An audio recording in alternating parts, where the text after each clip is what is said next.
Alright guys, a quick one. Here, I'll detail how to fix Samsung phone stop charging at 80%.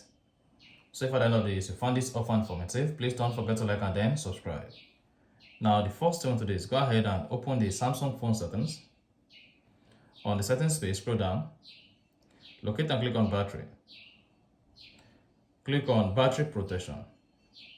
Now if either adaptive or maximum is selected, then you should see that there is an instruction that says your Samsung phone will stop charging once it gets to 80%, or if you selected maximum, your Samsung phone will stop charging when it gets to either 80% or 85 or 90 or even 95 depending on your settings.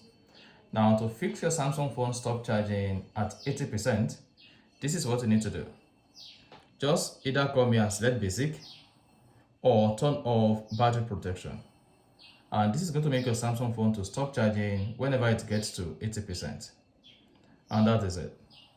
So if you found this offer informative, please don't forget to like and then subscribe.